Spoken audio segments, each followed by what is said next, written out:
Merci beaucoup, je suis ravie de vous accueillir ce soir. Je suis émue de vous voir parce que ça fait un peu plus de 2 ans et demi que je travaille sur ce livre. Alors forcément, ça me touche de rencontrer les personnes pour lesquelles je l'ai écrit. Ça me touche et puis je suis soulagée aussi. Je suis soulagée parce que ce soir, on va pouvoir parler de deuil périnatal. Alors c'est un sujet chargé, évidemment, mais j'ai envie de vous en parler d'une manière qui soit douce, qui soit respectueuse et qui soit lumineuse aussi. J'ai envie de vous proposer une soirée où on va parler au-delà des non-dits, où on va dépasser les tabous. J'ai envie aussi de vous proposer une soirée où qu'on va articuler en 2 temps. Dans une première partie, on va plus s'attacher aux proches des parents endeuillés, puis dans un deuxième temps, on va se concentrer davantage sur les parents eux-mêmes.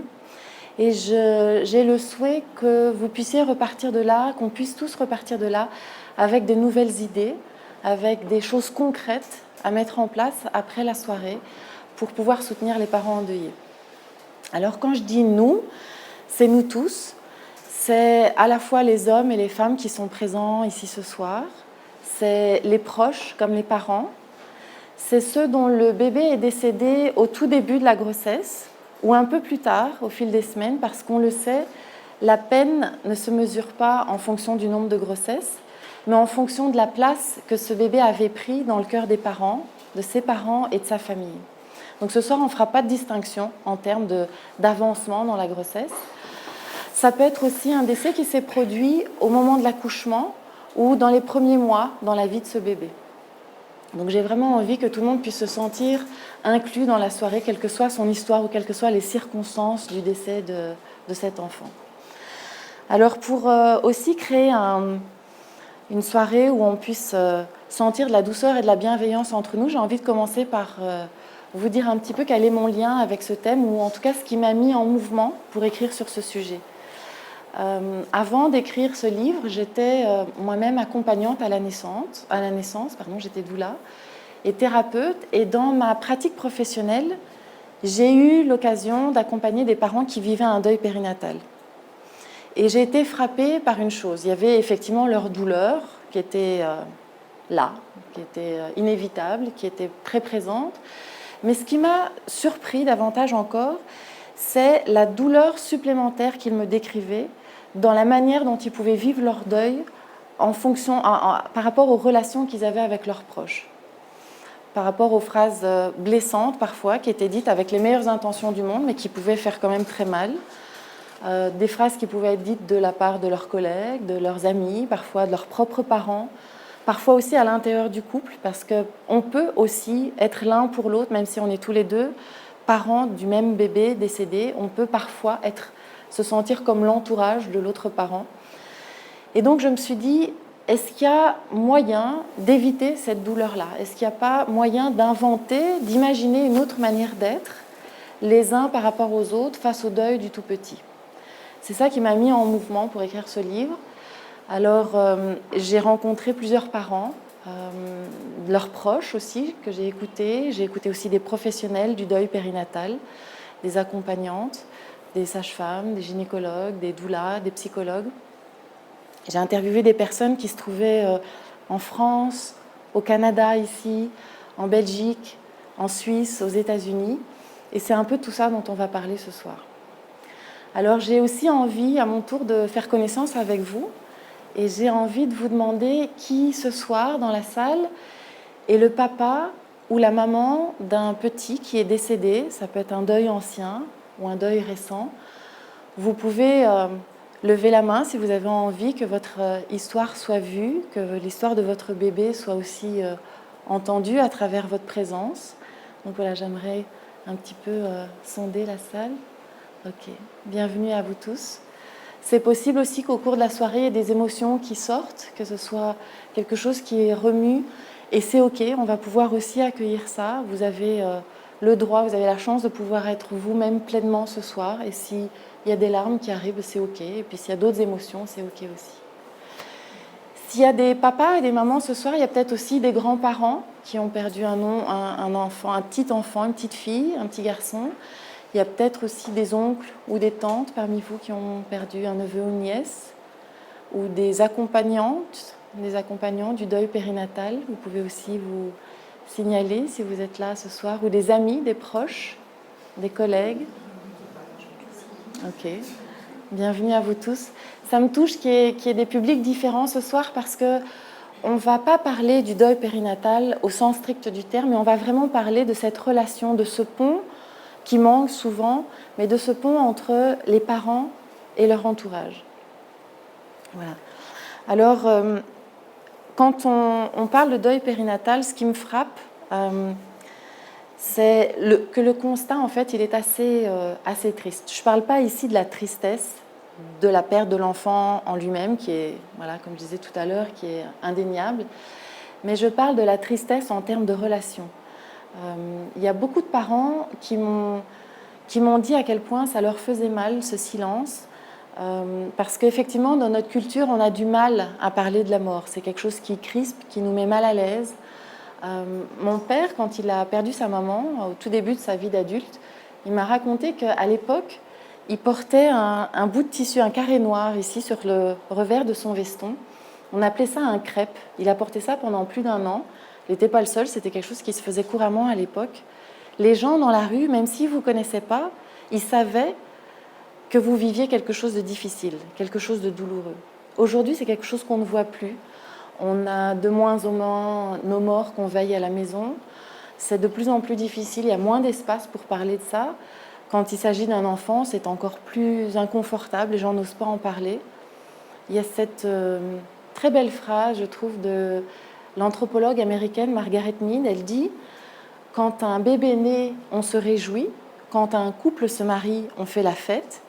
Et pourtant, quand quelqu'un meurt, on fait comme si rien ne s'était passé. » Et c'est souvent ça ce que les parents m'ont décrit. Ils m'ont dit « C'est un peu comme si notre bébé mourait pour la 2e fois.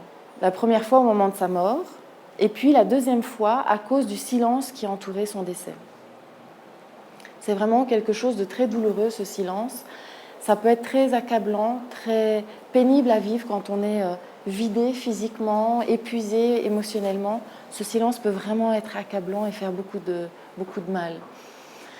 C'est ce qui ressort beaucoup, mais il y a aussi parfois des proches qui osent se manifester, qui osent parler de ce décès-là. Et dans certains cas, ça tombe très juste, ça fait beaucoup de bien aux parents. Et il faut dire la vérité, quand on écoute les parents, ce qui ressort, c'est plutôt l'inverse malgré tout. C'est que les phrases qui sortent sont souvent blessantes ou souvent heurtantes. Il y a beaucoup de maladresse. J'ai entendu des parents à qui on a dit, et vous allez peut-être vous reconnaître là-dedans, mais c'est pas grave, t'en auras d'autres. Puis de toute façon, il était jeune, t'as pas eu le temps de t'attacher. Et toi-même, t'es jeune, t'en auras d'autres. C'est pas grave. D'ici 1 an, tu seras passé à autre chose. Il y a vraiment des parents qui m'ont dit avoir entendu ça. Et c'est troublant, en fait. Quand on s'arrête un instant sur ce genre de phrase, on n'oserait jamais dire à un homme, imaginons un trentenaire dont la femme est décédée après 10 ans de vie commune, on n'oserait jamais lui dire « Bon, t'inquiète pas, aux funérailles, t'inquiète pas, t'en retrouveras une l'année prochaine, tu seras marié vite fait, t'inquiète pas. » On n'oserait jamais dire un truc pareil. Et c'est troublant de se dire « Mais pourquoi on n'a pas la même décence quand le défunt est tout jeune que quand le défunt est plus âgé ?» C'est vrai, c'est une question. Alors donc, ça peut être très douloureux pour les parents, ce silence ou ces maladresses, mais le constat, il est aussi finalement très inconfortable pour l'entourage aussi. Parce que quand on passe une soirée à éviter le sujet, à marcher sur des œufs, à faire semblant que ça n'existe pas, c'est pas très confortable. Il y en a peut-être parmi vous qui auraient aimé se manifester plus, ou plus tôt, ou plus sur la durée, et sentir qu'on n'est pas tout à fait à la hauteur pour quelqu'un qu'on aime, qu'on n'arrive pas à répondre présent pour quelqu'un qu'on aime profondément, c'est pas très nourrissant pour l'estime de soi, et c'est pas très nourrissant non plus pour la relation aux parents. Donc, les proches se sentent, de ce que j'ai entendu, souvent démunis, désemparés, puis les mots leur manquent, c'est pas une situation confortable pour eux.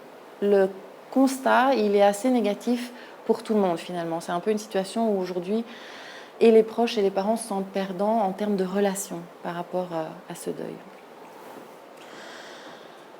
Donc c'est pas très glorieux comme constat, et en même temps, moi je crois à une autre réalité. Je crois que c'est justement dans ces moments-là, que les proches ont le meilleur d'eux-mêmes à offrir.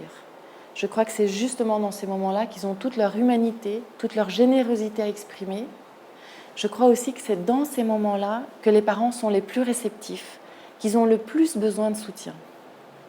Et je crois profondément que c'est dans ces moments-là qu'il peut y avoir des relations magnifiques qui se nouent au milieu de la douleur, à côté de la douleur, qu'il c'est possible aussi d'avoir des moments de grâce ou des moments de rencontre réels et authentiques. Malgré la douleur. Alors ça ne rendra pas le bébé à ses parents, ça c'est une évidence, c'est pas ça le but, mais au moins ça ne viendra pas rajouter cette couche de douleur dont je parlais tout à l'heure. Ça ne viendra pas non plus rajouter toutes les maladresses dont on parlait.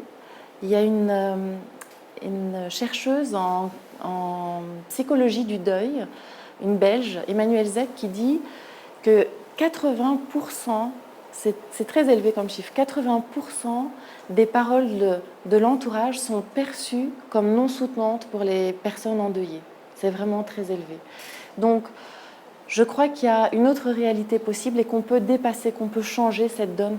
Je vous le dis avec assurance parce que pour préparer ce livre, comme je vous disais, j'ai entendu beaucoup de parents et j'ai entendu des histoires où les parents se sont sentis véritablement vus, reconnus dans ce qu'ils vivaient, où des amitiés ont pu se souder. Au lieu d'éclater, elles ont pu se rapprocher, des liens nouveaux ont pu se tisser encore plus fort qu'auparavant. J'ai entendu aussi des histoires de secrets de famille qui ont pu être déposés à l'occasion d'un deuil actuel, d'un deuil périnatal actuel, des grands-parents ou des arrière-grands-parents qui ont pu oser dire en fait, moi à l'époque, ça m'est arrivé aussi. J'en ai pas parlé, je savais pas comment faire, c'était pas comme ça qu'on faisait à l'époque. Pourtant, ça fait partie de l'histoire familiale et ça peut être dit à un moment donné. Et quand ça se dit, ça libère énormément de choses pour ces personnes-là qui étaient concernées à l'époque, mais aussi pour les parents actuels et pour les descendants. Il y a déjà d'autres frères et sœurs qui sont nés dans la fratrie. Donc ce constat-là, il existe aussi, cette réalité-là, elle existe aussi, et c'est de ça dont j'ai envie de vous parler ce soir. Et pour l'illustrer, j'ai envie de commencer par l'histoire de Nicolas. J'ai envie de vous partager son histoire, elle me touche beaucoup. Nicolas, c'est toujours le parrain de Sacha. Sacha, c'est un petit bébé qui est décédé au moment de l'accouchement.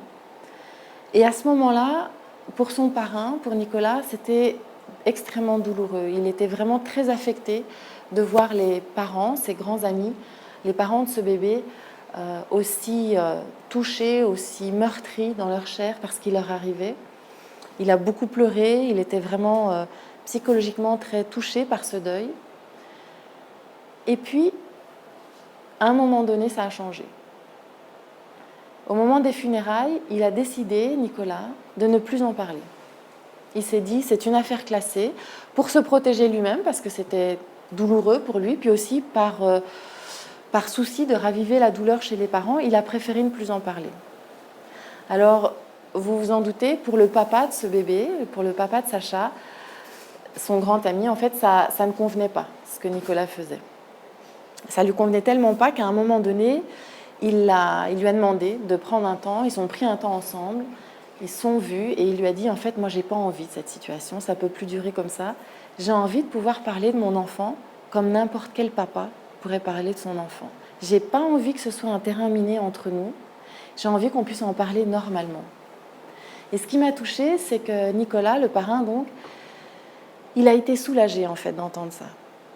Ça l'a soulagé, il m'a dit, je savais que je faisais fausse route, je savais bien que ce n'était pas la bonne attitude à avoir, mais je n'arrivais pas à sortir de là, je me demandais ce que je devais faire.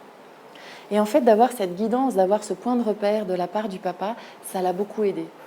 Il m'a dit, la mort, c'est un sujet par excellence qu'on n'a pas envie d'aborder, mais la mettre dans un tiroir et faire semblant que ça n'a pas existé, que ça n'est pas là, en fait, ça n'aide personne. Et cette histoire, elle me paraît importante parce que, au-delà du fait que, effectivement, cette amitié, elle aurait pu éclater en morceaux, mais ils ont réussi à éviter ça ensemble parce qu'aujourd'hui, ils sont toujours amis. Ce qui me touche dans leur histoire, c'est qu'elle a nécessité deux ingrédients, deux dimensions. La première, c'est que ça a nécessité que le papa puisse se connecter à ses besoins et se rendre compte qu'effectivement, il avait besoin de pouvoir parler de son enfant. Ça ne lui convenait pas qu'on mette ça de côté, sous le tapis. Et puis, il a osé exprimer son besoin à l'extérieur, à son ami ici en l'occurrence. Puis la deuxième dimension que ça a nécessité, c'est cet ami qui a été capable d'abord d'écouter la demande du papa et puis de s'aligner dessus, de changer son comportement pour pouvoir respecter ce que le papa lui demandait. C'est vraiment ça qui me touche, c'est quand l'un arrive à exprimer son besoin et puis que l'autre arrive aussi à l'écouter. C'est un peu de ça dont on va parler ce soir. Alors je vous disais tout à l'heure qu'on allait articuler la soirée en 2 temps. La première partie plus pour l'entourage et puis la deuxième partie pour les parents. Donc je vais commencer par vous, les proches qui êtes présents ce soir. Et j'ai envie de vous donner comme des clés de compréhension, des clés de lecture de ce qui se passe dans un deuil périnatal, de ce qui peut se passer. Parce que tant qu'on ne l'a pas vécu, et même si on l'a vécu d'ailleurs, chaque deuil étant unique, c'est très difficile de se représenter ce par quoi peuvent passer les parents. Et il n'y a aucune culpabilité ou mauvaise conscience à avoir par rapport à ça. Parce que c'est une réalité qui est invisible. C'est normal qu'en tant que proche, vous ne sachiez pas, vous ne puissiez pas vous représenter ce qu'ils vivent, parce que c'est quelque chose qui n'est pas visible, qui est rarement partagé. Pour vous donner quelques exemples, quand les parents apprennent au cours d'une échographie, par exemple, un diagnostic fatal, ou même qu'ils entendent de la bouche du médecin ou de la médecin que le cœur de leur bébé ne bat plus, par définition, vous les proches, vous n'êtes pas là à ce moment-là. Ça n'est pas votre place de proche, ça fait partie de l'intimité du couple et vous n'êtes pas là. Vous ne pouvez pas vous rendre compte de ce qu'ils vivent à ce moment-là. Vous n'avez peut-être même jamais entendu le prénom de ce bébé. Peut-être que les parents ne vous l'ont encore jamais dit. Vous n'avez peut-être même pas rencontré ce bébé ou vous l'avez peut-être très peu porté dans les bras. C'est le propre en fait du deuil périnatal. Contrairement aux autres deuils, ça n'est pas un deuil du passé, c'est un deuil du futur, un deuil de l'avenir, un deuil des projets, un deuil des rêves. Et tant qu'on n'a pas de souvenirs en commun, c'est très difficile de pouvoir évoquer ce bébé. Vous n'allez pas pouvoir dire avec les parents, tu te souviens quand on a fait son anniversaire des 6 ans au parc, ou quand à 10 ans il est parti en classe de mer avec ses amis de l'école, etc. Il n'y aura pas tous ces souvenirs qui auront jalonné le temps et que vous allez pouvoir évoquer avec les parents. Du coup, ça va devenir très difficile de parler de cet être. Vous n'êtes pas là, je continue à vous donner quelques clés de compréhension, vous n'êtes pas là non plus quand les parents reviennent de l'hôpital, les bras vides, quand ils redécouvrent la chambre qu'ils avaient commencé déjà à décorer ou qui était peut-être déjà complètement prête pour accueillir ce bébé. Ça n'est pas votre place à ce moment-là d'être là et du coup c'est une réalité qui peut vite échapper à l'entourage. Au niveau physique aussi, c'est rare que les proches puissent figurer ce par quoi la maman passe. Si elle vit une fausse couche, ce n'est pas le cas de toutes les mamans, ça ne va pas forcément se passer de la même manière pour toutes, mais il peut y avoir des pertes de sang très douloureuses, très abondantes, ça peut être même un peu traumatisant pour certains, et c'est quelque chose d'intime que le reste de l'entourage ne voit pas, auquel il n'a pas accès. L'entourage a du mal aussi parfois à se représenter qu'il y a un accouchement, un réel accouchement. Après un certain stade de la grossesse, les proches se disent, voilà, il n'y a plus de bébé, mais ils ne se disent pas forcément comment il est parti, comment il est sorti. Or, après un certain nombre de semaines de grossesse, ce bébé, cette maman, elle va devoir vivre un accouchement réel, qui peut être très éprouvant au niveau émotionnel, évidemment, puis éprouvant aussi au niveau physique, parce que ce n'est pas un accouchement physiologique, c'est souvent un accouchement qui est déclenché. Accoucher d'un bébé mort, ça ne se passe pas de la même manière, avec la même coopération quand le bébé est vivant. Il n'y a pas la même coopération entre les deux. Et donc au niveau physique, ça peut être aussi quelque chose de très douloureux à vivre. L'accompagnement à l'hôpital, dans certains hôpitaux, ça se passe très bien, heureusement, mais ce n'est pas le cas partout. Et ce qui se vit dans l'hôpital n'est pas forcément vu par les proches. Et donc, ça devient difficile de se le représenter et de pouvoir en parler. Si on continue au niveau corporel pour la maman, il y a aussi tout le postpartum qui s'ensuit. S'il n'y a plus de bébé, ça ne veut pas forcément dire qu'il n'y a plus de postpartum. Au contraire, après un certain stade dans la grossesse, le corps, lui, continue de vivre la suite de la grossesse. Et si on a des montées de lait et qu'on n'a pas de bébé pour boire le sein pour boire le lait qui remplit les seins, ça peut être très douloureux. C'est douloureux d'avoir les bras vides. Émotionnellement, c'est très pénible, mais c'est douloureux aussi au niveau physique. Alors ça passe avec le temps, ça passe, mais pendant ces jours-là, ça peut être très éprouvant à vivre. Voilà, il y a toute une série de choses qu'il est important de pouvoir se figurer de la part des proches. Il y a aussi ce moment où si les parents organisent, en fonction de l'avancement de la grossesse, si les parents organisent des funérailles, les parents sont jeunes en général et vont, peut-être pour la première fois, très probablement pour la première fois de leur vie, aller au pompe funèbre, avoir cette conversation pour la première fois de leur vie. Ils ne s'y sont pas préparés et se retrouver autour d'une table à décider d'un cercueil d'une si petite taille, c'est quelque chose qui peut être aussi très douloureux à vivre, très troublant. De nouveau, c'est quelque chose qui se vit à l'intérieur du couple et les proches sont rarement invités à vivre ça. Et donc si on n'arrive pas à se l'imaginer, c'est difficile d'avoir de l'empathie, c'est difficile de pouvoir connecter avec la réalité des parents. Ça me fait penser à cette histoire que me disait Fabien. Fabien, c'est l'ami d'un couple de parents qui ont perdu un petit bébé à 4 mois de vie. Et Fabien, il me disait, c'est un peu comme s'ils avaient été catapultés sur une autre planète. Je savais que le ciel était tombé sur la tête de mes amis, mais je savais aussi qu'il y avait une part de leur réalité que je ne pourrais jamais atteindre, parce que ça ne s'est pas passé dans ma chair. Il avait une expression très forte. Il me disait, Fabien, c'est un peu comme à la guerre. Il y a ceux qui l'ont vécu dans leur chair et puis ceux qui ne l'ont pas faite. D'avoir de l'empathie, ça devient difficile d'aider les parents. Donc c'est important d'avoir un peu ces repères. Et dans le cas de Fabien, il aurait pu laisser le fossé se creuser, comme il craignait, entre lui et les parents. Et c'est pas ça qui s'est passé. Fabien, il s'est dit qu'il avait envie d'être là, qu'il avait envie de répondre présent pour les parents. Et il a proposé de temps en temps d'aller au cimetière, de les accompagner. Il a posé des questions, il s'est intéressé à ce que vivaient ses amis. Puis surtout, il a fait quelque chose de presque révolutionnaire et d'extrêmement simple à la fois. Fabien, il a osé prononcer le prénom de cet enfant, Émeric. Cet enfant, c'était Émeric. Alors au début, c'était un peu particulier pour lui. C'était quelque chose de... C'était pas facile de mettre ce prénom en bouche, d'oser le nommer. Mais en fait, il a observé que les parents, c'était ça ce qu'ils faisaient. Et il s'est aligné sur eux. Il a vu que ça leur faisait du bien, il a continué, et il m'a dit, il y a quelque chose de dingue qui s'est passé.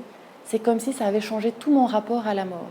D'oser prononcer ce prénom, oser dire Émeric, tout d'un coup, ça l'a fait lui-même travailler par rapport à la mort. Et aujourd'hui, ce petit bébé, alors il n'est pas là sur Terre, mais il fait partie de cette famille et du cercle élargi de cette famille avec leurs amis. Émeric, c'est quelqu'un qui est présent, qu'on nomme, c'est pas quelqu'un dont on parle tous les jours, mais c'est pas un absent. Il n'est pas là sur Terre, mais il est là dans le cœur des parents et des amis des parents. Et ça fait une grande différence pour les parents de ce petit bébé. Donc, c'est difficile de pouvoir aider les parents s'il n'y a pas la passerelle, s'il n'y a pas la compréhension de ce qu'ils vivent. En même temps, ce n'est pas une fatalité. Parce qu'il y a un antidote très simple et en même temps étonnamment puissant. Ça consiste à poser des questions. À poser des questions aux parents, pas pour assouvir votre curiosité de proche, c'est pas ça dont il s'agit ici, c'est poser des questions pour montrer aux parents que vous vous intéressez à ce qu'ils vivent. Alors des questions, ça peut être par exemple, est-ce que c'était un petit garçon ou une petite fille que vous attendiez ? Est-ce que vous aviez déjà pensé à un prénom pour cet enfant ?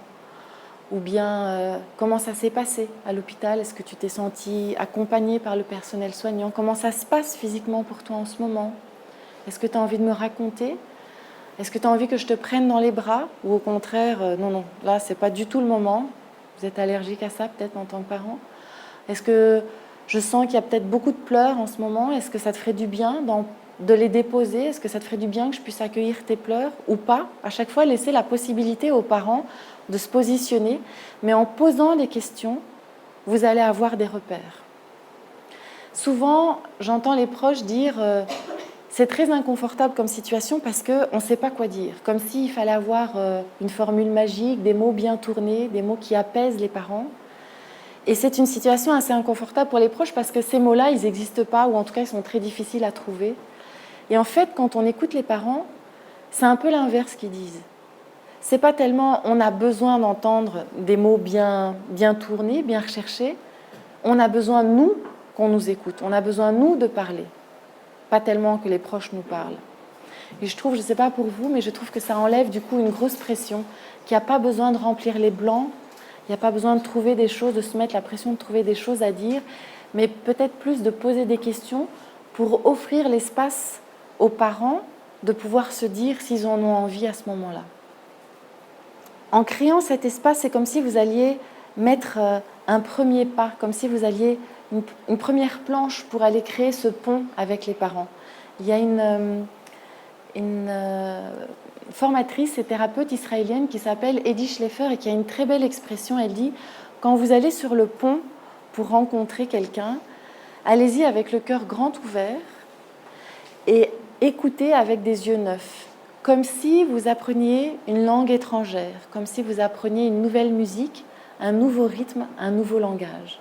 Allez-y vraiment comme si vous étiez un réceptacle vide qui peut accueillir l'histoire des parents. » Et là, c'est moi qui rajoute, un réceptacle vide, ça veut dire sans jugement, sans interrompre les parents, sans leur donner de conseils non sollicités.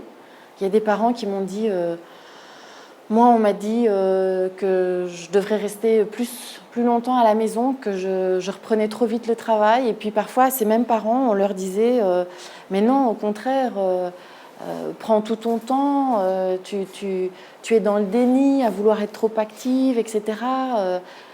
Voilà, il y a des parents à qui on a dit tu pleures trop, il faut te ressaisir, tu dois être fort pour ta femme, là c'est toi qui dois. Et puis un homme, ça pleure pas, voilà. Des choses que certains papas ont peut-être pu entendre. Et puis à d'autres, on a dit mais non, il n'est pas en contact avec ses émotions, il fait semblant de rien, ça va blesser sa femme, il n'est pas attaché à ce bébé, qu'est-ce qui se passe? Donc tous ces jugements qu'on plaque sur les parents, ça les aide pas, ça les freine dans leur processus de deuil, puis c'est pas fertile, ça sert à rien du tout en fait. Donc vraiment de pouvoir aller à la rencontre, comme dit Edith Schleifer, avec le cœur ouvert, sans interrompre les parents, sans leur donner de conseils s'ils ne vous en demandent pas, sans les juger évidemment, parce que chaque deuil est unique et chaque deuil se vit comme on peut, comme on veut. Il n'y a pas de rythme, il n'y a pas de... Voilà, c'est le rythme propre de chacun qui compte. Et d'éviter tous ces jugements parce que sinon on se retrouve dans les 80% de phrases blessantes dont on parlait tout à l'heure et 80% c'est quand même vraiment beaucoup. Pour vous donner un exemple de non-jugement, j'ai envie de partager avec vous l'histoire d'Antoine. Antoine, il a un jour reçu un coup de fil. Il était en train de jardiner chez lui, il taillait un rosier, puis tout d'un coup il a reçu le coup de fil de son grand ami qui lui annonçait que son bébé était décédé.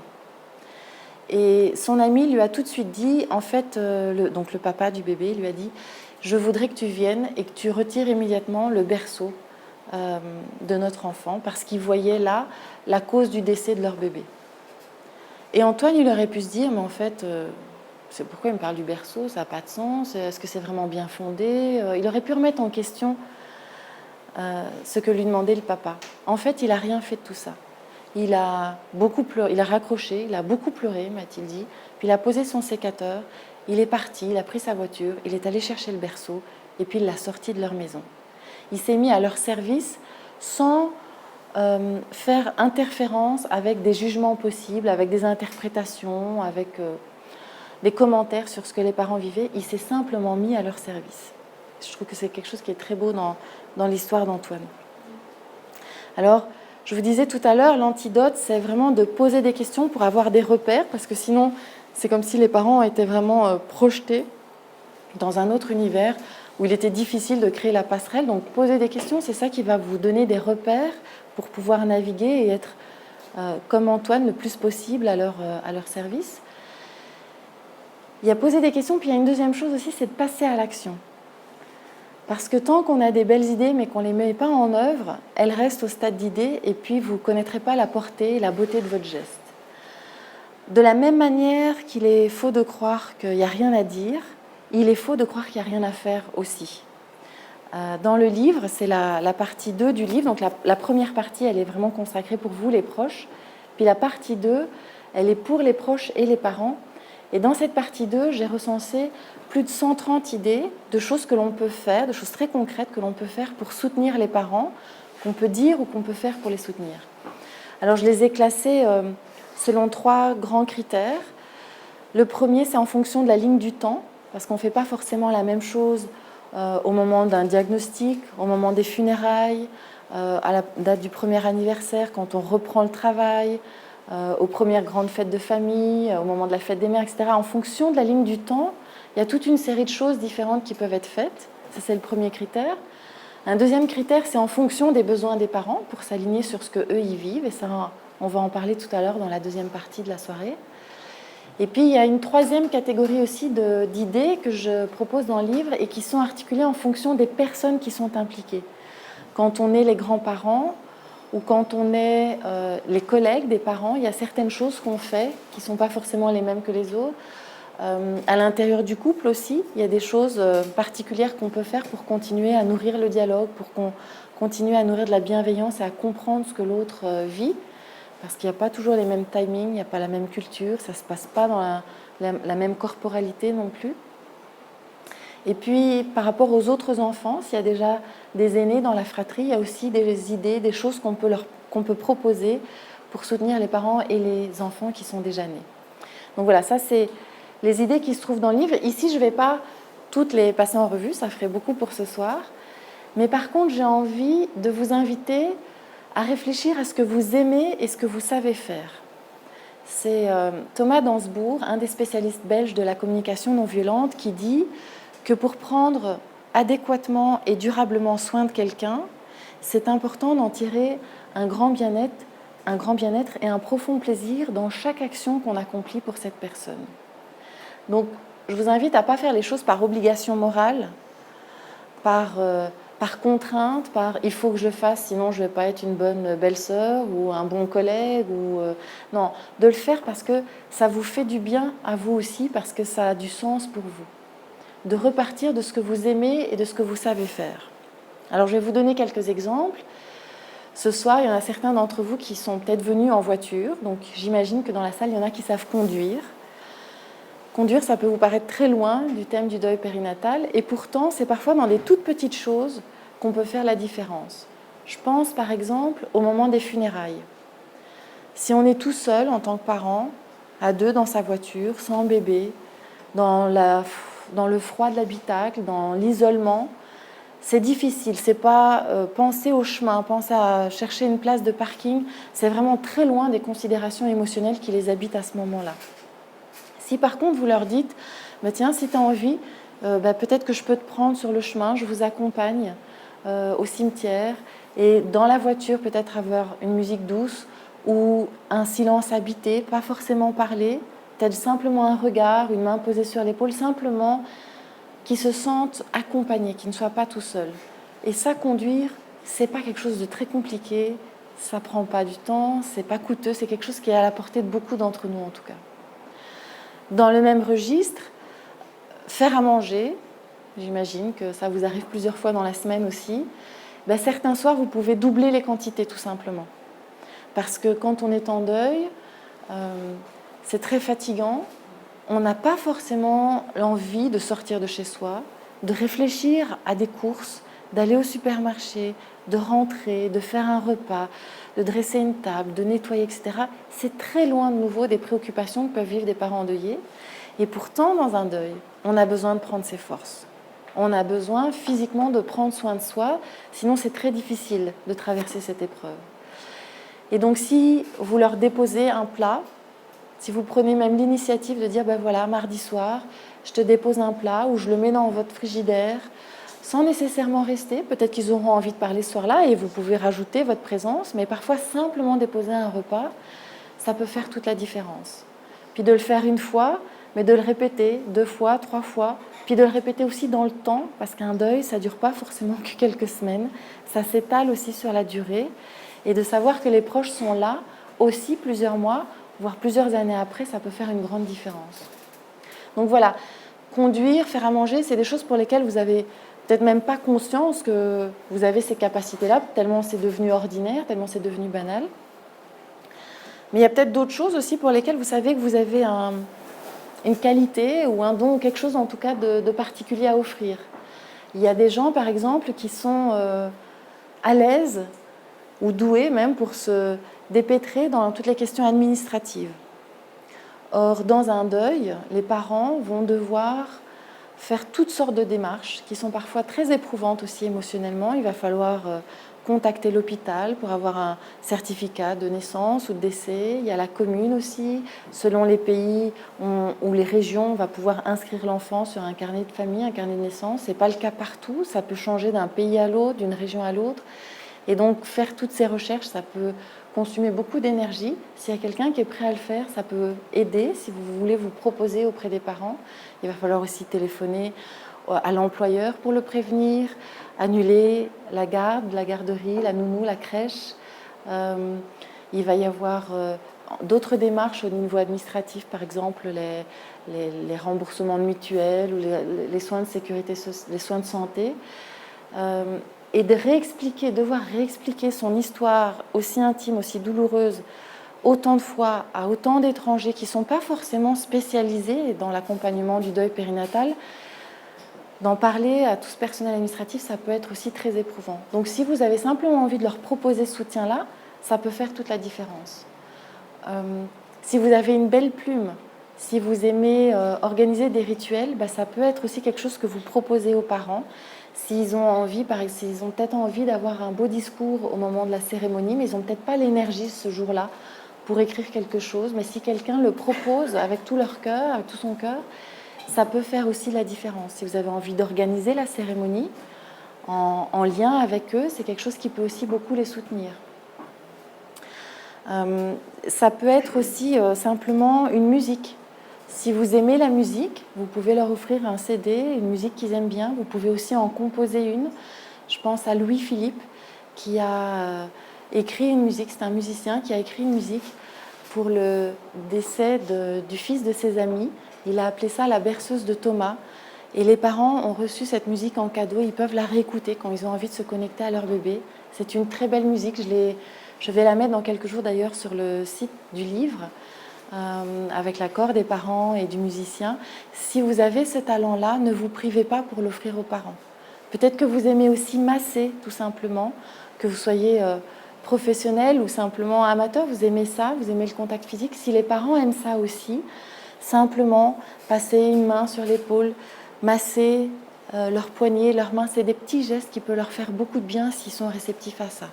Et pour le savoir, vous vous souvenez, il suffit de poser la question, comme on disait tout à l'heure, et ils vous guideront, tout simplement oui ou non. Vous ne tomberez pas forcément juste à chaque fois, mais en posant la question, vous pourrez être aiguillé, orienté. Donc ce que je vous invite vraiment à faire, c'est de réfléchir de manière large, sans vous censurer, parce que parfois c'est dans les plus petits gestes qu'on peut faire la plus grande différence. Si je vous donne encore d'autres idées pour que ça puisse mûrir en vous, si vous aimez par exemple offrir des cadeaux, il y a des parents qui m'ont dit « ça m'a fait du bien de recevoir un bouquet de fleurs à l'hôpital, une orchidée ou un petit bracelet ». Il y en a qui ont reçu un pendentif avec le prénom de leur bébé ou une petite plume ou une petite aile au bout d'un pendentif. Et m'ont dit « ça m'a fait du bien, je me suis sentie célébrée comme une vraie maman ou comme un vrai papa ». Donc ça peut être des cadeaux. Ça peut être, si vous avez plutôt envie de vous mettre au service des parents, ça pourra être, par exemple, le jour où ils vous le demandent, pas avant évidemment, mais le jour où ils vous le demandent, s'il y a besoin de démonter les meubles de la chambre qu'ils avaient prévus pour le bébé, de venir, d'apporter vos bras et de prendre les meubles et de les conduire là où ils vous le demanderont. Et je dis pas avant, parce que c'est une étape importante du deuil et qu'il ne faut pas priver les parents de faire ce choix-là. Parfois, avec des bonnes intentions, on se dit on va le faire à leur place, mais c'est vraiment une décision qui doit venir d'eux. Donc ça peut être ça, rendre service. Ça peut être aussi prendre soin des autres enfants, s'il y en a, les accompagner aux activités sportives, à un pique-nique, les inviter à une soirée, à un après-midi d'anniversaire, à une soirée au cinéma. Voilà, les enfants vont aussi, les autres enfants qui sont là dans la famille, avoir besoin parfois de moments de divertissement, de légèreté. Et les parents ne seront pas forcément toujours à même de leur offrir ça parce qu'ils sont aussi, eux, pris dans leur deuil. Et s'il y a un oncle, un parent de l'école, une belle-sœur, une cousine qui se dit « bah tiens, moi aujourd'hui je vais prendre tes enfants », ça peut faire beaucoup de bien. Aux parents, aux enfants, en fait à tout le monde. Donc c'est vraiment quelque chose qui peut faire la différence. Si vous aimez faire quelque chose avec vos mains, vous pouvez par exemple tricoter. On peut se demander, mais tricoter quoi? En fait, il faut se représenter aussi que quand un bébé décède avant la fin de la grossesse, ben, il est de toute petite taille. Et dans les hôpitaux, il n'y a pas forcément de vêtements adaptés à la taille de ce bébé. Il y a des associations qui, en Belgique, s'appellent Fil d'Ange. En France, c'est Louange, qui collectent des petits bonnets ou des petites couvertures qui ont été tricotées, qui ont été cousues pour les bébés à petite taille. On appelle ça des nids d'ange et ça permet aux parents de pouvoir emballer leurs petits, de pouvoir accomplir des gestes qu'ils n'auront plus l'occasion de refaire pour cet enfant-là, mais de pouvoir mettre beaucoup de douceur et d'apporter du soin à leur bébé à ce moment-là. Donc si ça, vous savez faire, ben, n'hésitez pas à l'offrir aux parents ou à même à d'autres associations pour d'autres parents plus tard. Les hôpitaux sont réceptifs et accueillent ce genre d'initiative la plupart du temps. Et puis évidemment, vous pouvez rendre visite aux parents. Vous pouvez leur passer des coups de fil s'ils en ont envie. Certains vous diront non, en ce moment j'ai envie de voir personne, j'ai pas envie d'en parler. Et c'est ok, on pourra le respecter aussi. Mais il y en a qui seront demandeurs de ça, il y en a qui apprécieront ça. Ça peut être une carte, un texto, un petit SMS, quelque chose de très simple. Parfois un simple « je t'aime » ou « je pense à toi aujourd'hui » ou « j'avais juste envie de prendre tes nouvelles ». Ça peut faire beaucoup de différence plutôt que ce silence dont on parlait tout à l'heure, ces tabous qui sont accablants et vraiment assourdissants pour certains parents, pour la plupart des parents. Voilà, donc ça va aussi être bientôt, ça a été récemment la fête des mères, je crois ici au Canada, ça va bientôt être la fête des pères. C'est aussi l'occasion de se manifester. Alors tous n'auront pas envie d'être célébrés, mais pour certains parents, surtout si le bébé qui est décédé était leur premier enfant, mais c'est difficile, ils ne sont pas reconnus dans leur statut de parents par le reste de la société. Et de se sentir parent, de voir partout dans les rues les bouquets de fleurs, les messages de bonne fête à droite à gauche, et puis de rien recevoir ce jour-là, pour certains parents, ça peut être très douloureux. Par contre, si on leur envoie un simple « je pense à toi spécialement aujourd'hui », parfois il n'y a pas besoin de rajouter grand-chose, parfois ça va être le début d'une discussion, parfois ça s'arrêtera là, mais au moins ils sentiront que vous avez été attentif à ce qu'ils vivent et que vous reconnaissez cette réalité qui sinon reste assez souvent invisible. Voilà. Ce que je vous invite à faire, donc, c'est vraiment à vous concentrer sur l'intersection entre d'un côté ce que vous savez faire, ce que vous aimez faire, comme le dit Thomas Dansbourg, et puis de l'autre côté, les besoins des parents. Cette intersection-là, c'est là où vous allez pouvoir agir. Et savoir de quoi ont besoin les parents, vous vous souvenez, c'est en posant des questions que vous allez pouvoir avoir des indices, des réponses à ces questions-là.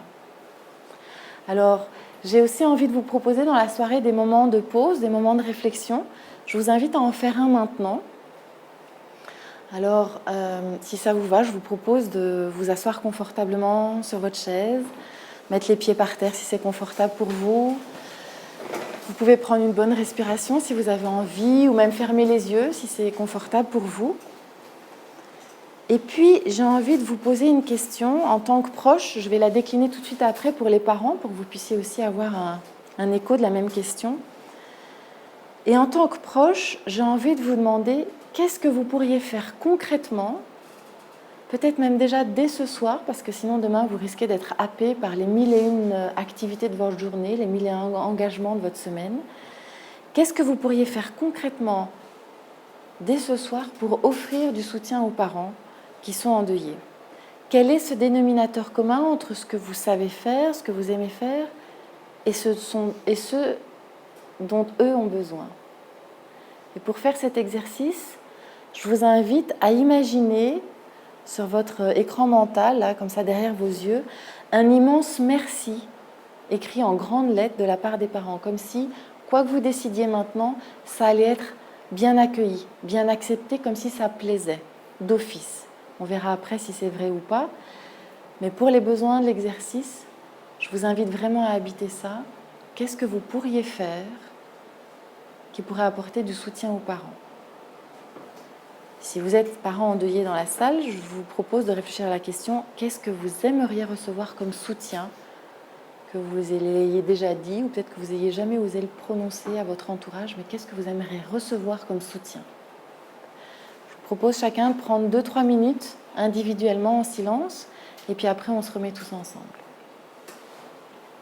Alors ce que je vous propose maintenant, c'est qu'on se mette par petits groupes de 2 ou 3 personnes, de préférence avec des gens qui ne sont pas nécessairement à gauche ou à droite de vous, des gens que vous ne connaissez pas en tout cas. Là, vous pouvez peut-être vous retourner ou parler avec les personnes qui sont devant vous, comme vous voulez. Et je vous propose ensemble de partager les idées qui vous sont venues. Qu'est-ce que vous pourriez offrir aux parents concrètement ? Quelles sont les idées ? Qu'est-ce qui fait le point commun entre ce que vous aimez faire et ce que vous imaginez dont ils ont besoin ? Partagez ça entre vous. Si vous êtes parents, quelles sont les choses que vous aimeriez recevoir de votre entourage ? On va prendre 2-3 minutes. On ne va pas prendre très longtemps, donc je vous propose d'aller droit au but et de partager directement ce qui vous est venu comme idée. Et puis après, on se mettra tous ensemble à nouveau. Je vous laisse partager entre vous.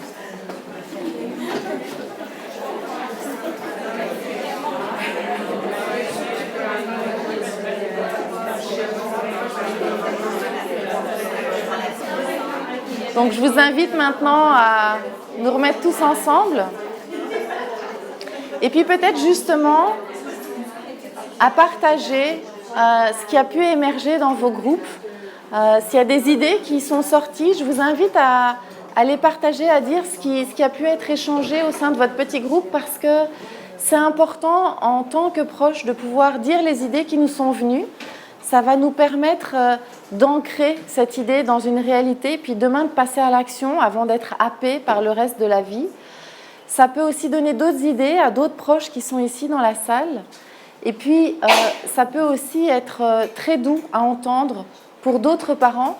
Ça ne sera pas forcément pour ceux-là que vous allez vous manifester, mais d'entendre que d'autres proches vont se mettre en mouvement pour d'autres parents, ça peut être aussi très réconfortant pour les parents qui sont présents ce soir.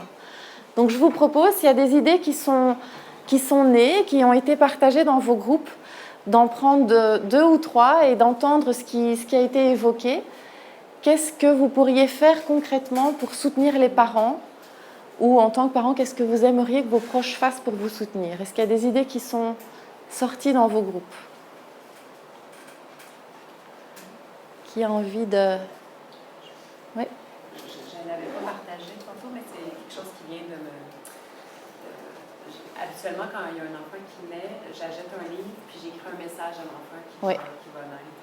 Je pense que pour un parent qui aurait vécu un deuil, je ferais un peu la même chose. J'achèterais un livre, puis j'écrirais une lettre à l'enfant qui aurait dû naître et qui ne l'est pas. Qui n'est pas né. Puis en disant... en lui rendant hommage, mais aussi en lui disant comment que j'aimerais accompagner ses enfants. C'est ça. Donc je ne sais pas si tout le monde a pu entendre.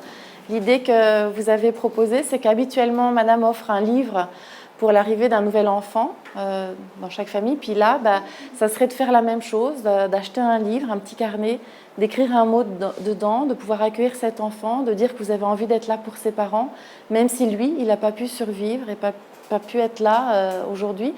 Mais de pouvoir offrir un livre. Ça, c'est une idée qui est née là. Et ce que je vous invite toujours à faire, c'est de poser la question aux parents en l'offrant. C'est peut-être ça que vous aviez d'ailleurs en arrière-pensée. C'est quand vous l'offrez, de dire, voilà, peut-être que ça te parlera, peut-être que ça ne te parlera pas. C'est OK si tu le mets de côté, si tu l'ouvres jamais. Ce n'est pas quelque chose que vous forceriez, c'est quelque chose que vous proposeriez, si j'ai bien compris. Qui peut finir au recyclage, mais peut-être que ce sera exactement la chose dont ce parent aura besoin et à laquelle personne d'autre aura pensé à part vous ce jour-là. Et ça pourra faire vraiment un grand bien dans ce chemin de deuil. Merci pour votre partage. Est-ce qu'il y a d'autres idées de choses, des petites choses ou des grandes choses? Oui. Moi, ça me fait avait allumer des chandelles, puis tout ce savoir que des belles intentions d'amour à travers la chandelle qui brillait dans leur maison, ça me faisait. Oui. Oui. De savoir qui pensait à Thomas ou à Léa, puis Oui. juste des intentions. Ouais. C'est ça. Donc c'est pas forcément, je répète aussi pour les gens qui n'entendent peut-être pas forcément dans la salle, c'est si j'ai bien compris, les gens n'étaient pas présents dans le même lieu, mais à distance, chacun, dans son lieu de vie, avait allumé une chandelle, une bougie pour signifier le lien de cœur qu'ils avaient avec Nélia ou Thomas, tes enfants qui sont décédés. Et toi, ça t'a fait du bien de sentir que tu n'étais pas toute seule, mais qu'il y avait d'autres personnes qui pensaient à toi à travers ces bougies-là, à travers ces chandelles. J'avais senti beaucoup d'amour, Ouais. de bienveillance. Ouais. Est-ce qu'il y a une autre idée? On va partager encore une dernière idée de choses concrètes que vous pourriez faire. Là, il y a eu un carnet, une chandelle. Oui. J'ai une amie qui m'a offert de partir à la campagne avec elle. Oui. Puis elle s'occupait de moi, elle me préparait des bains avec des savons, avec plein de belles odeurs. Oui. Puis j'avais comme pas m'occuper de faire à manger aussi. D'être pris en charge, c'est quelque chose qui vous a fait beaucoup de bien à ce moment-là. Ça ne doit pas forcément s'étendre sur 3 mois, c'est peut-être parfois juste 2 jours, ça peut être pendant plusieurs semaines, mais peut-être que dans votre cas, ça a été assez court et ça a suffi pour vous sentir soutenu à ce moment-là, reconnu dans ce que vous viviez, puis chouchouté. C'est un moment où on a besoin de beaucoup de douceur, beaucoup d'amour, hein, si j'entends. Elle ramassait des herbes qu'elle était dans nos camps. Oui. Il y avait un côté aussi guérissant. Oui, phytothérapie. oui, tout à fait. Voilà. Donc des idées, quand on se met à y réfléchir, en fait, on voit qu'il y en a plusieurs qui peuvent émerger, puis que ce n'est pas forcément si compliqué. Une chandelle, un carnet, quelques pages, quelques herbes ramassées, faire couler un bain, c'est pas si compliqué que ça. Et pourtant, dans le cas, dans ce que vous avez raconté, c'est des choses qui peuvent vraiment soutenir et faire du bien à ce moment-là. Donc c'est vraiment ça ce que je vous invite, les proches qui êtes là ce soir dans la salle, c'est de réfléchir à ce que vous pourriez faire, puis de passer directement à l'action demain. De ne pas reporter trop dans le temps, parce que sinon on est vite happé par le rythme de la vie. Et je me réjouis pour vous, pour ce moment où vous allez pouvoir offrir le meilleur de vous-même. Et je me réjouis aussi pour les parents qui sont de l'autre côté du pont et qui vont pouvoir bénéficier de votre soutien, parce que c'est précieux pour eux. Voilà. Ça, c'était pour les proches. Comme on vient de dire, j'ai envie de passer de l'autre côté du pont, de vous emmener avec moi du côté des parents, cette fois-ci. Et j'ai envie de m'adresser à vous par rapport à ce que vous vivez. Dans le livre, c'est la 3e partie. Donc, vous vous souvenez, la première, c'est pour les proches. Au milieu, c'est vraiment pour les proches et les parents avec ces idées très concrètes. Puis la dernière partie, c'est plus destiné aux parents. Et là, ce que j'ai beaucoup entendu de la part des parents, c'est on a besoin d'être vu. On a besoin d'être entendu, on a besoin d'être reconnu dans ce qu'on vit. Alors, si les proches autour de vous ont cette finesse, ont cette présence d'esprit, c'est magnifique et je sais que ça existe pour l'avoir entendu dans le livre. C'est vraiment des ressources très précieuses quand les proches se manifestent. Mais on l'a vu aussi, ce n'est pas toujours le cas. Vous vous souvenez, les 80% de paroles qui sont perçues comme non soutenantes, c'est vraiment énorme comme chiffre. Vous vous souvenez aussi, on a dit, pour les proches, c'est pas évident. Ils connaissent pas cet univers. Ils ont du mal à se le représenter pour ne pas l'avoir vécu à votre place. Ils ont peur de faire des gaffes. Ils ont peur de raviver la douleur des parents. Pourtant, je me souviens de l'histoire de Coralie. Elle me disait, c'est pas comme si on pouvait appuyer sur un bouton et puis dire, de toute façon, aujourd'hui, j'y pense pas. C'est pas les proches qui vont raviver la douleur. La douleur, elle est de toute façon là, elle accompagne les parents non-stop, en tout cas au début, et puis sur un sacré bout de moment, un sacré chemin. Donc, ce n'est pas les proches qui vont raviver la douleur, mais c'est une crainte qu'ils ont. Ils ont peur de faire remonter à la surface des souvenirs qui pourtant sont là, mais c'est quand même leur crainte. Donc, ils ne savent pas où vous avez atterri, ils ont peur de raviver la douleur. Et puis, ils ont peut-être eux aussi un rapport un peu compliqué avec la mort. Tout le monde n'est pas à l'aise avec ce thème-là. Ils ont peut-être eux-mêmes des deuils qui ne sont pas tout à fait en paix, des deuils passés, qui n'ont rien à voir avec le vôtre, mais qui, à l'occasion du décès de votre bébé, ça va faire remonter des souvenirs chez eux. Et ils vont peut-être être aussi maladroits, mal à l'aise, parce que ce n'est pas des thématiques paisibles chez eux. Ça arrive souvent. Et puis, il y a aussi une autre chose dont il faut tenir compte, c'est que il y a il peut y avoir des moments où quelque chose fait du bien à un parent, et puis ça peut être très déplacé pour un autre parent. C'est difficile pour eux d'anticiper votre manière de réagir. Je pense par exemple, il y a des parents qui aiment quand on leur dit « je suis désolée, je suis vraiment désolée pour ce que tu vis ». Ils vont aimer ça parce qu'ils vont se sentir « waouh, il y a de l'empathie en face, je suis entendu ». Puis il y en a d'autres qui vont détester, ça va les irriter cette phrase, parce que tout d'un coup, ils vont être dans la position de devoir rassurer leurs proches. Mais non, tu sais, c'est pas de ta faute, c'est pas de toi, t'inquiète pas. Et c'est comme si ça inversait la charge émotionnelle. Tout d'un coup, les parents qui sont déjà accablés avec une peine immense se retrouvent dans une position où ils doivent rassurer leur entourage. Ça, c'est pas quelque chose d'agréable pour certains, pour beaucoup d'entre eux même. Donc la phrase « je suis désolée », elle peut faire du bien, puis elle peut agacer d'autres parents. Il y en a qui aiment être pris dans les bras. Ça les contient, ça leur permet de libérer toutes sortes de tensions.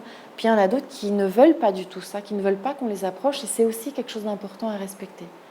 Il y en a qui, s'ils pleurent, vont être touchés quand quelqu'un leur apporte une boîte de mouchoirs. Ils vont se dire « ah, elle est là, cette personne, elle me soutient, elle se rend compte que je vis quelque chose de douloureux, et puis elle se manifeste avec un mouchoir. » Puis il y en a d'autres qui vont dire « mais quoi, il n'y a même pas d'espace où je peux me laisser aller, où je peux pleurer, il faut tout de suite qu'on efface ces larmes. » Ça ne va pas leur convenir du tout.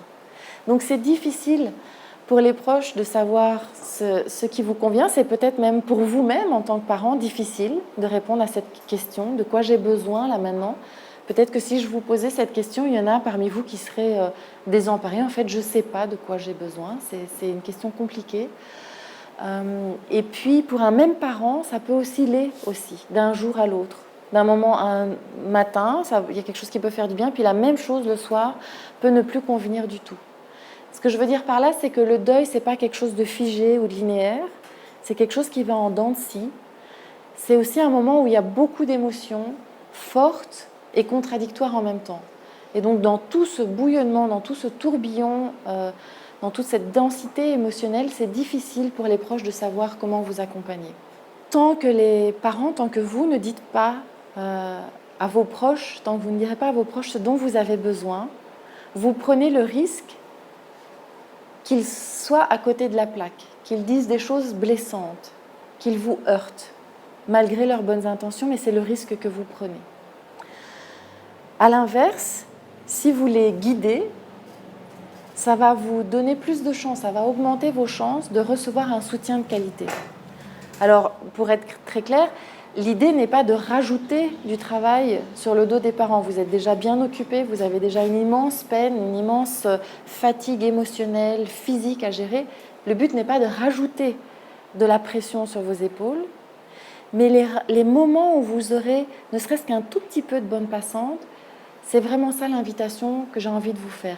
Guider les proches, non pas pour leur faire plaisir, mais dans votre propre intérêt à vous, pour pouvoir augmenter vos chances de soutien. C'est vraiment quelque chose qui est apparu au fil des discussions avec les parents. Et en même temps, guider ses proches, ça pose tout de suite 3 questions.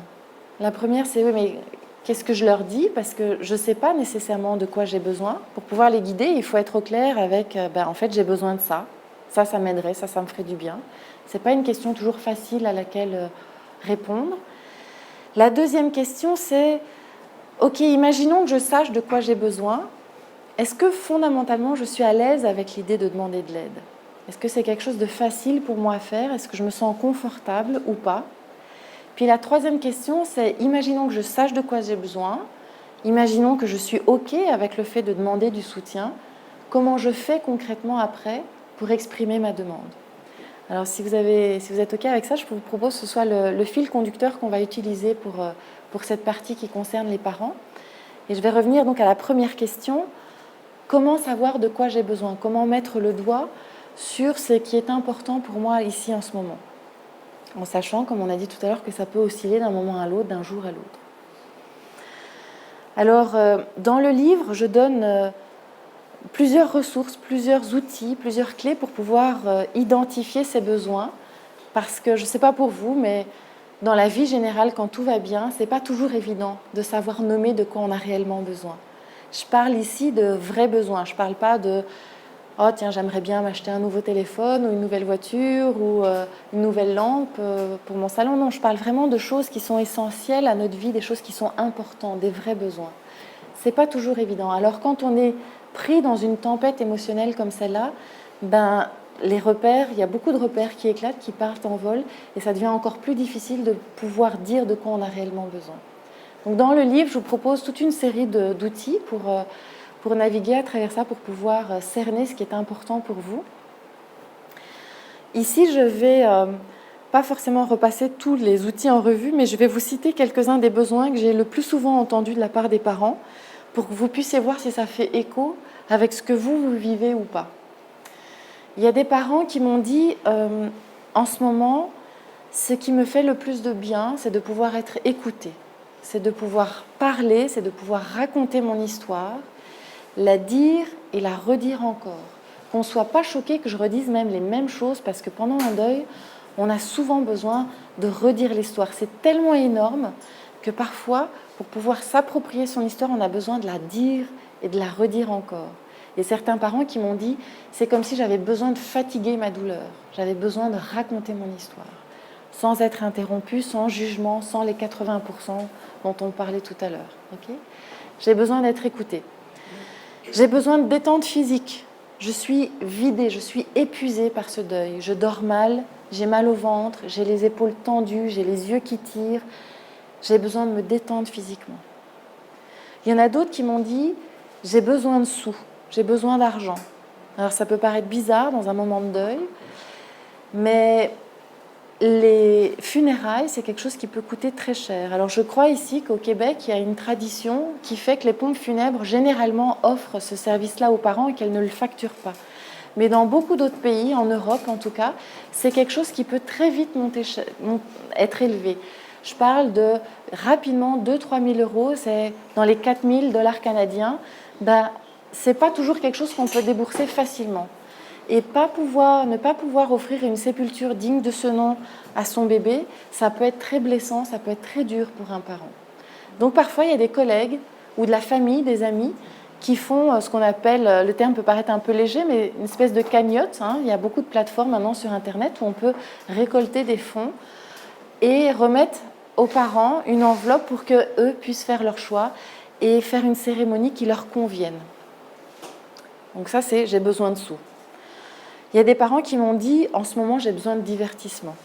J'en ai marre de ce deuil, j'en ai marre, je peux plus être là-dedans, c'est trop intense, c'est trop fatigant, c'est trop douloureux, j'ai besoin de me divertir, j'ai besoin d'aller au cinéma, j'ai besoin d'aller au concert, j'ai besoin qu'on me parle de tout sauf de ça, parce que là, j'en peux juste plus. » Et c'est aussi légitime et c'est bon aussi quand l'entourage peut répondre à cette demande. Il y a des parents qui m'ont dit « j'ai besoin qu'on utilise les mêmes termes que moi. Si je parle de mon bébé, j'ai pas envie qu'on me réponde « ton fœtus là ». Non, ça convient pas. J'ai envie qu'on s'aligne sur les termes et les émotions que moi je ressens. Il y a d'autres parents qui m'ont dit « j'ai besoin de prendre le large, j'ai besoin de partir quelques jours, me retirer, j'ai besoin d'air frais, j'ai besoin d'aller à la campagne, j'ai besoin d'être dans la nature, j'ai besoin de sortir de mon quotidien parce que j'en peux plus d'être dans mes 4 murs et que cette histoire revienne. Je n'ai même plus l'énergie pour gérer le quotidien.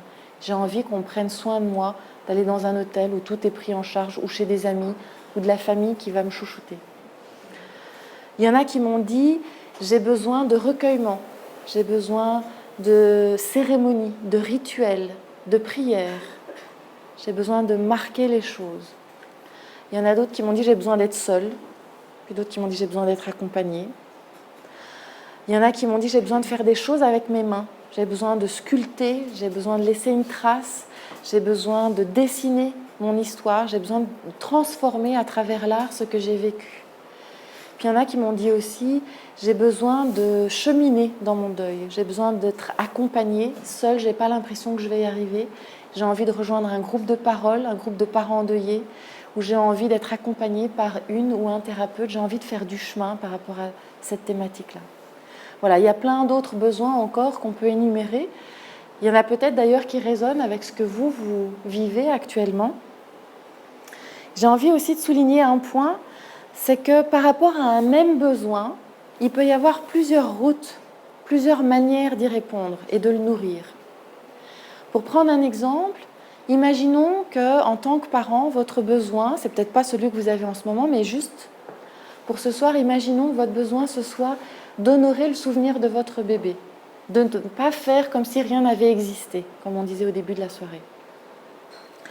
Alors pour honorer, pour répondre à ce besoin et pour honorer le souvenir de votre bébé, vous pourriez, par exemple, prononcer son prénom et demander à l'entourage de faire la même chose que vous, comme dans l'histoire que je vous ai partagée tout à l'heure à propos de Fabien, qui osait prononcer le prénom d'Emeric. Peut-être que vous pourriez aussi, pour nourrir le besoin d'honorer votre bébé, donner un petit message, glisser un message avant les fêtes de Noël ou les fêtes de famille, par exemple, en disant, voilà, ce sont des fêtes où tous les enfants sont réunis et célébrés, et ça, c'est un peu douloureux pour moi qu'il n'y ait rien pour le mien. Alors, je ne vous demande pas des cadeaux, évidemment, mais peut-être simplement une bougie ou une plume dans le sapin ou un petit ange. Ça va me permettre, ça sera un clin d'œil et où je me sentirai avoir ma place et que mon bébé soit aussi présent d'une certaine manière dans votre cœur dans la soirée. Sans nécessairement qu'on en parle, peut-être on en parlera, mais peut-être juste que cette allusion sera suffisante. De nouveau, pour continuer sur l'exemple d'honorer le souvenir de votre bébé, vous pourriez, comme certains parents, dire ben voilà, j'ai envie d'aller sur sa tombe, s'il y en a une, et d'inviter de temps en temps, d'envoyer un message à vos amis qui a envie de m'accompagner, j'aimerais bien y aller avec quelqu'un. Tout le monde ne va pas forcément répondre, mais peut-être qu'il n'y en aura que 1 ou 2 ou 5, et ça vous fera du bien de vous sentir accompagné. Peut-être qu'ils vous accompagneront jusque sur la tombe, peut-être qu'ils resteront à l'entrée, peu importe, en fonction de vos besoins. Mais ça sera une manière pour vous d'honorer le souvenir de votre bébé, puis de le faire collectivement, de le faire inscrit dans une histoire sociale, dans une histoire collective. Il y en a aussi qui, pour honorer le souvenir de leur bébé, participent à des marches lumineuses.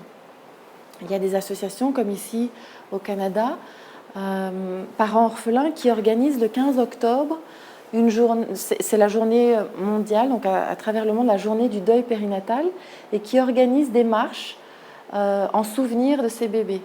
Il y a d'autres associations, en Europe, c'est Pieds par terre, Cœur en l'air. Et ces associations organisent ces marches. Parfois, il y a des fleurs qui sont déposées, des roses, il y a parfois des lâchers de ballons. Et si les parents ont envie d'y participer, parfois, ils peuvent convier un proche, une amie, un collègue, en disant « voilà, ça me ferait plaisir, ça me ferait chaud au cœur que tu viennes avec moi ce jour-là, est-ce que c'est OK pour toi ou pas ?» Et puis peut-être que de nouveau, il y a des conversations qui démarrent, ou peut-être que c'est simplement une marche en silence, puis que ça se finit après un petit temps rapide. Mais peut-être qu'il y a une passerelle qui peut se créer pour honorer le souvenir de ce bébé. Alors peut-être que le 15 octobre, ça vous paraît trop loin et que vous n'avez pas envie d'attendre jusque-là pour honorer votre enfant. Vous pourriez très bien dire, en fait, dimanche matin, voilà, à l'aube, j'ai envie de faire une petite marche silencieuse dans le parc, dans la forêt, à côté de Montréal, et puis d'inviter les proches qui sont prêts à vous accompagner. Ou si ça ne vous convient pas, ça peut être tout simplement un petit déjeuner ensemble. L'intention est mise, c'est pour en souvenir de votre enfant. Et puis, pareil, peut-être qu'il y aura des conversations, peut-être que ça sera simplement des retrouvailles et qu'il y aura juste une bougie ou il y aura juste son prénom quelque part au bout de la table. Mais les proches sauront pourquoi ils sont là et sauront peut-être vous soutenir à ce moment-là. Ça peut être aussi une autre manière d'honorer votre bébé si vous avez des photos de lui ou d'elle, que vous aimez les regarder et que vous sentez que vos proches sont prêts à le faire. Ça peut être aussi l'occasion de partager ces photos avec eux et d'avoir des moments de partage, des moments où il y a du bon et de l'amour qui soit aussi partagé en souvenir de votre enfant. Donc voilà, il y a ce que j'ai juste envie de souligner, c'est que par rapport à un même besoin, il peut y avoir plusieurs portes d'entrée pour le nourrir et il peut y avoir effectivement énormément de besoins au fil du temps et en fonction d'un parent à l'autre. Alors tout à l'heure, je vous ai proposé de faire un petit temps de pause, un temps de réflexion pour les proches. J'ai envie de vous proposer de faire la même chose maintenant pour les parents. Donc vous connaissez le système, si vous avez envie de bien vous réasseoir, de prendre une respiration, de vous détendre, s'il y a besoin de déverrouiller un petit peu les épaules ou de fermer les yeux comme vous avez envie. Et la question à laquelle j'ai envie de vous inviter de réfléchir, c'est de quoi, en tant que parent, vous auriez besoin ces jours-ci face à votre deuil ? Qu'est-ce qui pourrait vous faire du bien ? Et comme tout à l'heure, ce que je vous invite à faire, c'est d'imaginer, en fonction des idées qui viennent, que d'office en face, la réponse de vos proches soit « oui, on est prêt à le faire ». Donc ne vous demandez pas encore s'ils seront disponibles, s'ils seront capables de le faire. Simplement imaginez un grand « oui » en lettres capitales devant vous. Ils ont envie, ils sont soulagés même d'apprendre de quoi vous avez besoin. Qu'est-ce qui vous vient comme idée ? Alors je vous invite à prendre quelques minutes pour réfléchir à ça. Si vous êtes l'entourage, je vous invite à réfléchir à qu'est-ce que vous pourriez, de quoi les parents pourraient avoir besoin et qu'est-ce que vous pourriez apporter aux parents. Donc voilà, prenez un petit temps chacun individuellement pour ça et après on se remettra par petits groupes. Et de nouveau, vous pouvez avoir plusieurs idées de ce qui pourrait vous faire du bien, de ce qui pourrait vous soutenir de la part de vos proches en ce moment. Quand vous sentez que c'est prêt en vous, je vous invite à vous remettre par petits groupes.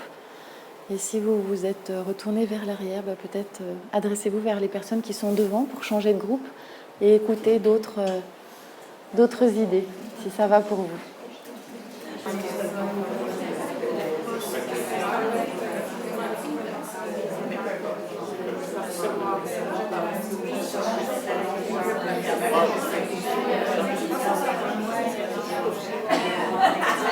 À vous voir parler entre vous activement, j'ai l'impression qu'il y a des idées qui ont émergé. Alors, voilà, quelles sont les idées que vous avez pu émettre en tant que parent, des choses qui auront pu vous faire, ou qui auraient pu ou qui pourront à l'avenir vous faire du bien. Peut-être que c'est des idées dans lesquelles que vous avez puisé dans ce qu'on a énuméré tout à l'heure, mais peut-être que c'est d'autres choses encore. C'est intéressant pour d'autres parents aussi peut-être d'entendre, donc je vous invite vraiment à partager. Oui. Un soin rebozo. Un soin rebozo. Donc c'est un soin qui peut à la fois être vécu comme thérapeutique, guérissant, qui peut émotionnellement permettre de libérer beaucoup de tensions, beaucoup de vécu émotionnel, qui va aussi resserrer certains points du corps, comme vous le disiez, qui ont été concernés par la grossesse, qui ont été... voilà, ça va permettre d'apaiser beaucoup de choses et de laisser sortir aussi beaucoup de choses. C'est un moment où on prend soin du corps de la femme. Donc ça, c'est quelque chose qui aurait pu vous faire du bien. De clore en fait un chapitre. De clore une histoire, tout à fait. Oui, tout à fait. Mais souvent, on va c'est un serrage, mais souvent, ce qu'on va appeler, c'est une fermeture. Tout à fait. C'est fermer un chapitre. Tout à fait. J'ai pas entendu le nom. Rebozo. Le soin rebozo. Rebozo, voilà, c'est une tradition mexicaine. Est-ce qu'il y a, donc ici, il y a un soin à apporter au corps de la femme, et pas que au corps, aussi aux émotions, au vécu, à tout ce qui s'est passé au cours de cette grossesse, au cours de cet accouchement ou de cette fausse couche, au cours de ce deuil. Est-ce qu'il y a d'autres éléments qui sont sortis dans vos groupes ? Moi, j'avoue que j'aurais aimé qu'on me demande comment va ton deuil. Oui. Et non pas juste recevoir des textos qui disent j'espère que tu vas bien. Oui. Et qui ferment la conversation. Oui. D'ouvrir, de laisser comme une trace. Ok, donc je ne sais pas si vous avez entendu, au fond, c'est pas simplement dire je pense à toi, parce que c'est quelque chose en fait où j'espère que tout va bien, qui est très, très délicat, très attentionné, mais qui en même temps ferme. Après, il n'y a pas vraiment de perche pour rebondir. Ce que vous auriez aimé, c'est qu'on vous demande comment ça va, comment ça se passe ton deuil en ce moment, qu'est-ce que tu vis, hein. C'est des questions plus ouvertes qui laissent la place où on peut s'engouffrer si on a envie et puis raconter tout ce qu'on a envie de raconter, ou au contraire refermer la porte si on n'en a pas envie. Mais quelque chose de plus ouvert que juste « je pense à toi ». Tout à fait. Est-ce qu'il y a d'autres choses qui vous auraient fait du bien ou que là maintenant vous sentez qui pourraient vous soutenir dans ce que vous vivez ? Tout à fait. Pour l'avoir vécu souvent, c'est d'ailleurs tout est passé sur la mer un peu Oui. quelques jours après. Oui. Je crois que c'est Oui. gens, Alors est-ce qu'il y a des... Pour le conjoint, c'est encore plus Oui. éphémère, parce que le conjoint, c'est 3-4 jours après. Tout à fait. Vite, ils reprennent le travail, ils n'ont pas beaucoup d'espace pour se déposer. Pour... aussi de voir, là, les gens t'apportent de l'attention à toi, mais Oui. moi, je suis comme juste le père. Est-ce que vous avez des idées de choses qui pourraient, ou est-ce qu'il y a des papas dans la salle qui pourraient parler en leur nom, de choses qui peuvent soutenir aussi l'homme qui vit ce deuil-là ? Mon conjoint, ce qui exprime pas nécessairement le besoin de parler, des choses comme ça, mais plus d'aller une soirée de basket, Oui. une soirée prendre une bière, Oui. une attention comme ça. C'est ça. Ou quelqu'un qui a vécu la même chose, un père qui est proche d'aller prendre un bon repas, par exemple, puis qui se voit plus souvent. Oui. Dans ce que vous dites, j'entends deux choses. Il y a à la fois le fait de ne pas être isolé. Il y a plusieurs parents qui m'ont dit on a l'impression de porter la mort sur nous, comme si c'était contagieux. Du coup, on est un peu dépestiférés, on ne nous invite plus aux soirées, on n'ose plus trop nous parler. Là, c'est au contraire, gardez-nous dans le circuit social, invitez-nous, continuez à nous inviter à une soirée basket ou à autre chose, mais gardez-nous dans le cercle de copains, de ne pas négliger l'homme. Tout à fait. Et puis, ce que vous disiez aussi, c'est peut-être pour certains hommes, ça peut faire du bien aussi, pour certaines femmes, mais en l'occurrence, là, vous parlez des papas, de se reconnaître dans d'autres récits d'hommes qui sont passés par là avant, de pouvoir, entre hommes, parler de ce qui se vit du point de vue du papa. Ça peut être quelque chose de très libérateur et de très apaisant pour certains hommes. C'est ça que vous dites. Oui. Est-ce qu'il y a encore une dernière idée qu'on peut accueillir? Je peux peut-être partager. Moi, ça m'a fait du bien environ 6 mois après le deuil. Oui. Emilia est décédée en hiver. Donc, là, on l'a enterrée 6 mois plus tard, en été. Puis, ce que j'avais... Nous, on a vécu ça en petite famille avec Jacob, de 6 ans, mais on avait fait ça au chalet, on avait dessiné sur son mur, on avait été cueillir des écorces de bouleau, on avait pris des marches dans la forêt, on avait fait des cœurs, on avait vraiment ritualisé l'enterrement. J'avais cueilli des fois je suis allée cueillir dans la forêt des fleurs juste pour venir les déposer. En tout cas, même, je ne partage pas les moments juste après, mais même 6 mois, 9 mois plus tard, de continuer à juste être avec eux en présence de tout à fait. Mais de ritualiser ça. Dans la forêt, ça m'avait beaucoup apprécié. Donc pour ceux qui, je ne sais pas si tout le monde a pu entendre, mais il y a au moins 3 choses que j'entends dans ton récit. C'est dans la durée, donc dans le cas de ta famille, ta petite fille Nélia, elle est décédée en hiver, mais l'urne, vous avez enterré les cendres plus tard, à l'été. Donc à ce moment-là, de faire quelque chose plusieurs mois après, et pas simplement au moment du décès lui-même, ça peut être quelque chose qui soutient beaucoup les parents, de savoir que dans la durée, on continue à penser à eux et à leur bébé. Puis ce que tu disais, c'était de pouvoir faire des choses dans la nature. Il y a quelque chose au contact des arbres, au contact du verre, au contact des feuilles, du grand air, qui peut être très bénéfique dans un deuil. On se réoxygène, on a besoin de respirer, de se détendre, et la nature a ce pouvoir-là de guérison aussi. Et puis ce que tu disais, c'est de pouvoir avoir quelque chose de rituel, une sorte de cérémoniel, quelque chose qui marque. Aujourd'hui, dans notre culture, on n'a plus les mêmes rites qu'avant.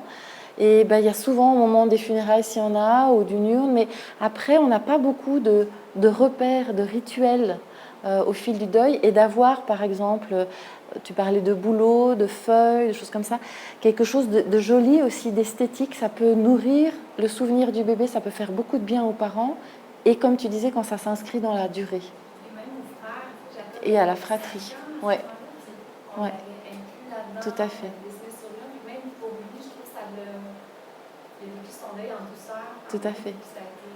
Ça permet de donner à l'enfant qui est décédé une place aussi dans la famille, puis ça permet aux autres de la fratrie de pouvoir se positionner avec les absents aussi, ceux qui ne sont pas là mais qui sont dans les cœurs.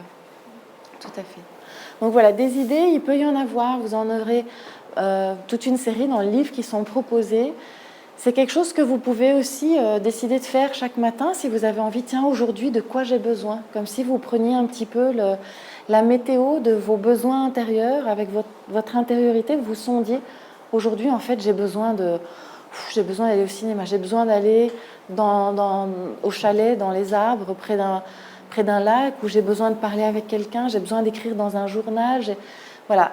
C'est quelque chose que vous pouvez faire le matin en vous levant ou le soir ou une fois de temps en temps. Ça n'a pas besoin d'être contraignant, mais de vous mettre en contact avec vos besoins à vous, ça vous donnera des chances après de pouvoir les exprimer. Sinon, vous vous souvenez, pour les proches, ça peut être très obscur ce que vous vivez, ça peut être très difficile de se positionner par rapport à vous.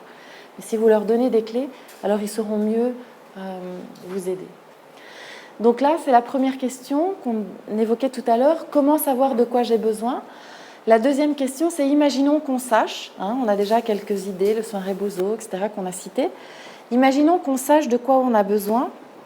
La question qui vient après, c'est est-ce que je suis à l'aise, fondamentalement, avec l'idée de demander de l'aide ? Alors là aussi, dans notre culture, on n'est pas super aidé par rapport à ça. Il y a quand même cette croyance qui plane beaucoup de « il faut s'en sortir seul ». C'est quelque chose qui est beaucoup plus valorisé. Demander de l'aide, ça peut être vu comme je vais me montrer fragile, vulnérable, je vais peut-être être dépendant des autres, etc. Alors qu'en fait, je suis convaincue exactement de l'inverse, de l'opposé. Je crois qu'on est au contraire tous les uns et les autres interdépendants, qu'on a à tour de rôle besoin les uns des autres. Aujourd'hui, c'est vous qui avez besoin d'aide en tant que parent, peut-être que vous sentez le besoin d'avoir du soutien, mais hier, c'était peut-être vous qui étiez là pour quelqu'un qui vivait quelque chose de douloureux, peut-être un deuil périnatal aussi, mais peut-être tout à fait autre chose, un divorce délicat, un licenciement, un cancer. Voilà, il y a d'autres moments dans votre vie où vous avez pu répondre présent pour d'autres personnes. Aujourd'hui, c'est vous qui en avez besoin, puis demain ou après-demain, ou après-demain, c'est peut-être à nouveau vous qui serez là présent pour aider quelqu'un. Je crois beaucoup plus de donner et recevoir que simplement non, je peux m'en sortir tout seul, parce que quand on écoute les parents, se barricader derrière ça, c'est aussi très souvent une souffrance. Enfin, c'est quelque chose qui peut causer beaucoup de difficultés pour eux. Il y a aussi dans notre culture l'idée de je vais peut-être pas trop demander de l'aide parce qu'après je risque d'être redevable. Si j'ose demander de l'aide, l'autre va peut-être avoir une espèce d'ascendant ou va se sentir peut-être un petit peu supérieur à moi. Je vais me montrer peut-être dans ma fragilité et je vais me sentir petite ou petit ou endetté par rapport à cette personne à l'avenir. Ça peut être quelque chose qui se joue, qui se dit intérieurement, pas forcément de manière consciente, mais ça peut être un frein à oser demander de l'aide. Et pour ça, j'ai envie de vous raconter l'histoire de Lilia. Lilia, quand son petit garçon est décédé, elle s'est très vite rendue compte qu'elle n'arriverait pas à s'en sortir absolument toute seule. Elle a vite fait appel à ses beaux-parents. Elle a été, comme vous évoquiez tout à l'heure, chez eux à la campagne. Elle a pris un temps où ils l'ont complètement chouchoutée, elle et son mari. La maman de Lilia était aussi présente. Ils apportaient à manger, ils prenaient soin, ils la dorlotaient, ils la chouchoutaient. Elle a pu se poser, se ressourcer. Elle me dit, j'étais capable dans les débuts de prendre aucune initiative, de faire aucun repas, et ça m'a grandement aidée. Aujourd'hui, Lilia, elle ne se sent pas du tout redevable, ni par rapport à sa maman, ni par rapport à ses beaux-parents. Elle se sent pleine de gratitude pour eux. Et la gratitude et l'endettement, ça n'a rien à voir. C'est deux choses complètement différentes. Je vous souhaite vraiment de goûter à ce goût de gratitude, parce que ça peut vraiment faire une différence dans un deuil. Oser demander de l'aide, ça va aider les autres, ça va aider les proches à offrir le meilleur d'eux-mêmes. Quelque part, c'est pas leur faire un cadeau, mais c'est leur donner l'occasion d'exprimer leur humanité. Et vous, ça va vous permettre de goûter à cette gratitude. Il y a aussi, parfois, on a peur de demander de l'aide ou on n'ose pas le faire parce qu'on a peur de recevoir un non.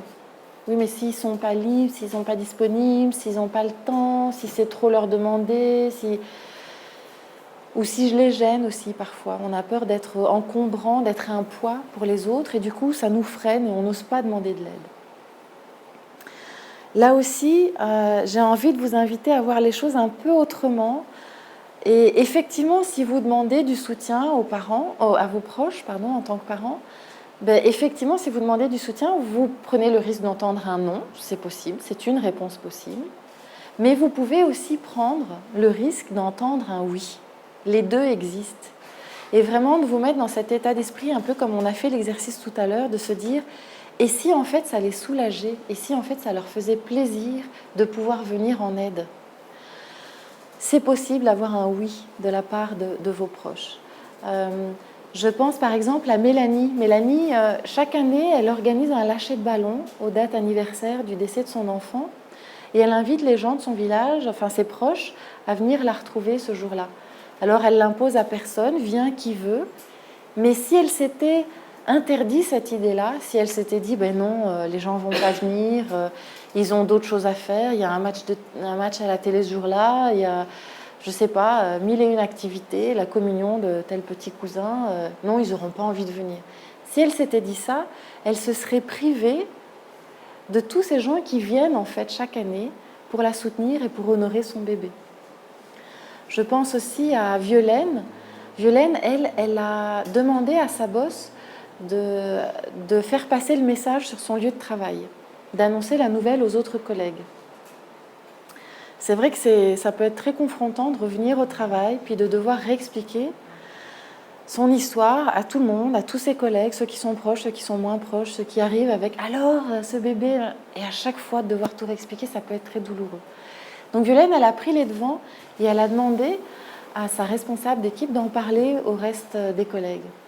Elle aurait aussi très bien pu se dire « Violaine, ben non, en fait, j'en parle pas. On ne parle pas de deuil, on ne parle pas de mort sur son lieu de travail, c'est deux choses complètement séparées.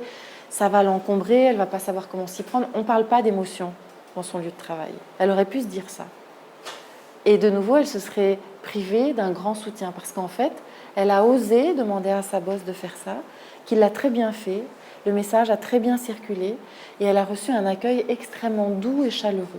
Et ça, pour Violaine, ça a fait une grande différence quand elle est retournée au travail. Donc voilà, j'ai juste envie de semer l'idée que oui, il peut y avoir un non, mais il peut surtout y avoir un oui, et ça peut faire beaucoup de bien aux parents quand les proches, quand on donne des repères aux proches et qui peuvent se manifester. Ça les soulage en fait de savoir quoi faire pour vous. Sinon, très souvent, ils se sentent impuissants, démunis et ils ne savent pas vraiment comment se manifester. Là, vous allez leur donner des clés. Donc voilà, ça c'était le deuxième point sur est-ce que j'ose ou j'ose pas demander de l'aide. Dans le livre, je le développe un peu plus, mais c'était déjà pour vous donner un petit goût par rapport à cette thématique. La troisième chose que je voulais vous proposer d'aborder ce soir, c'est comment faire pour demander de l'aide concrètement. Je sais de quoi j'ai besoin, imaginons. Imaginons aussi que je suis à l'aise avec l'idée de demander de l'aide. Comment je fais maintenant concrètement? Alors là aussi, de nouveau, dans notre culture, on n'est pas très aidé pour ça. Souvent, on espère que les autres vont deviner à notre place, qu'ils vont lire entre les lignes et qu'ils vont savoir ce qui nous ferait plaisir. Mais vous l'avez peut-être remarqué vous-même, ça marche rarement comme ça. On prend un risque et ça tombe rarement juste par rapport à nos véritables désirs. Alors dans le livre, je propose un outil qui, c'est un peu comme une sorte de feuille de route. C'est toute une série de questions par rapport à votre deuil qui vont vous aider à cerner de quoi vous avez besoin. Et puis, en dessous de chaque besoin, si vous les cochez, il y a comme une sorte de traduction concrète. Comment je vais pouvoir maintenant demander de l'aide au regard de ce besoin-là? C'est comme si vous alliez pouvoir donner un mode d'emploi à vos proches de ce qui vous soutiendrait actuellement. Alors, pour prendre quelques exemples, si vous avez besoin de parler en ce moment, si c'est ça le besoin que vous avez identifié, ben vous pourriez téléphoner ou envoyer un mail à 2 ou 3 amis en disant voilà, ce soir, ou juste une personne, ce soir, j'aimerais bien qu'on se retrouve. Est-ce que tu es libre pour une conversation? On pourrait se parler pendant une demi-heure. J'ai besoin de raconter mon histoire. Ou on pourrait aller boire un verre dimanche après-midi. J'aimerais parler avec toi. Est-ce que tu es disponible? Est-ce que tu es OK pour qu'on en parle? Vous déclinerez tout ça avec vos mots, mais vous comprenez l'idée, c'est de repartir de votre besoin, puis directement de le traduire en une requête, en quelque chose de clair pour les proches, pour qu'ils puissent se situer et vous répondre oui ou non. Si par exemple, vous avez envie qu'on vous laisse tranquille par rapport à votre deuil en ce moment, ça arrive, vous pouvez très bien dire à vos proches, en fait, ça va peut-être changer plus tard, mais là, pour le moment, j'ai pas envie qu'on en parle. Et je vous demande de respecter ça. Et quand ça changera, je vous ferai signe. Mais pour le moment, ne l'abordez plus, n'en parlez plus avec moi. C'est aussi possible. Il y en a qui vont dire, qui vont identifier que leur besoin, c'est de se dépenser. Ils ont besoin de sortir leurs émotions, leur colère, leur rage, leur détresse. Ils ont besoin de se dépenser physiquement. Peut-être qu'alors la requête, en regard de ça, ça sera simplement de dire j'ai envie de faire une balade à vélo, du VTT, une course ce week-end. Est-ce que tu es OK de faire un jogging avec moi, d'aller au parc, de bouger? J'ai besoin d'avoir quelqu'un qui m'accompagne et de libérer.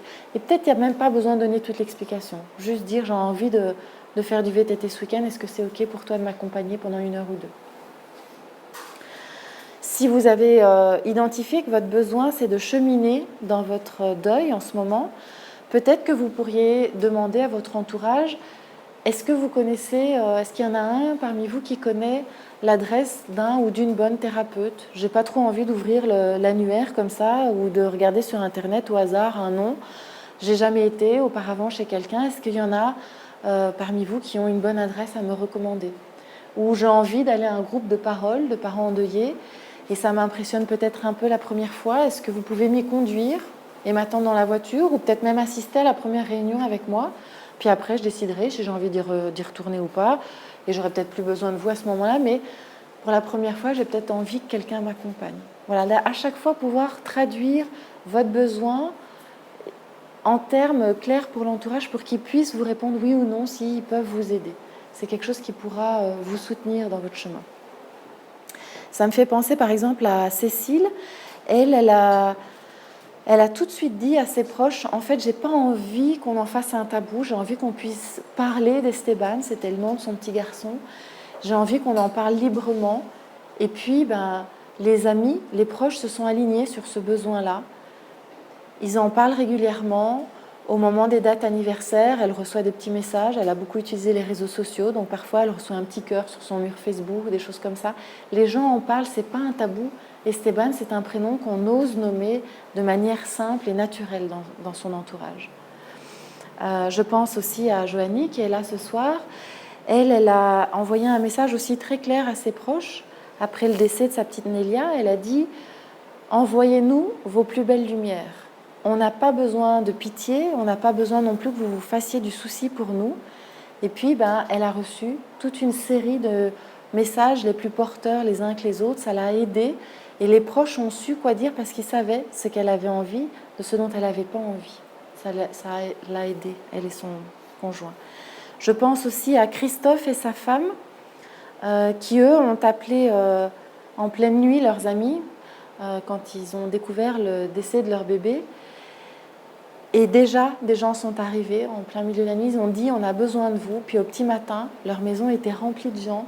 Les amis étaient là, ils se sont manifestés parce qu'ils en ont fait aussi la demande, c'était clair. Et ce décès, il a eu lieu il y a plus de 20 ans. Et aujourd'hui, Christophe, il se souvient encore des gens qui étaient là. Il y a certaines personnes qui sont venues, qui n'ont pas dit un mot, qui ont simplement rangé la maison. Ça peut paraître étrange de faire ça. Et en même temps, cette maison, elle allait accueillir beaucoup de monde pour les funérailles. Et ça lui a fait du bien à Christophe, ça a fait du bien aussi à sa femme de savoir que quelqu'un prenait soin de leur lieu de vie. Il y en a qui ont fait la vaisselle, il y en a qui ont apporté à manger, il y en a qui ont apporté des livres, il y en a qui ont proposé au fil du temps d'aller sur la tombe de leur bébé parce qu'ils ont dit on a besoin d'aide, on a besoin de vous. Et les proches ont réussi à répondre présent pour eux. Donc voilà, c'est ça dont je vous parlais au début de la soirée. Je crois vraiment à cette réalité-là aussi, qu'il y a moyen, au milieu de la douleur, à côté du deuil, de tisser aussi des relations très riches, très belles, pleines de douceur et pleines d'amour entre, d'un côté, les proches et puis les parents endeuillés. Et j'ai envie de terminer la soirée avec cette histoire d'Élise et son mari. Élise et son mari, ils ont perdu une petite fille qui s'appelle Iris. Et puis 10 ans après, ils ont envoyé un message à leurs proches. Ils leur ont dit, à l'époque, on s'est rendu compte que vous avez été emportés un peu malgré vous dans une histoire très dure, dans une histoire violente, brutale et douloureuse, triste. Et à l'époque, on n'avait pas forcément le temps et les ressources pour vous le dire, mais aujourd'hui, avec le temps, on a envie de vous dire merci. Ils ont invité tous leurs amis, ils ont fait une très belle soirée. C'était très touchant, les proches ont aimé être là, ils ont aimé recevoir ce merci. Élise et son mari, ils ont été heureux de pouvoir exprimer leur gratitude, comme on en parlait tout à l'heure. Et c'est ça que je vous souhaite en fait. C'est, si vous êtes le proche d'un parent endeuillé, je vous souhaite de tout cœur de pouvoir être invité un jour à un repas comme ça où on vous dira merci. Puis si vous êtes un parent endeuillé, je vous souhaite un jour de pouvoir inviter vos amis et de leur dire « Waouh, merci ». Merci pour ce que vous avez fait, merci pour votre présence, pour les tout petits gestes, pour les plus grands aussi. Merci d'avoir su répondre à nos besoins et à nos demandes à ce moment-là. Voilà, c'est vraiment ça que je vous souhaite. Alors j'espère que ces histoires vous auront donné envie de vous manifester si vous êtes un proche ou d'oser nommer vos besoins, d'oser dire ce qui pourrait vous soutenir en ce moment si vous êtes parent.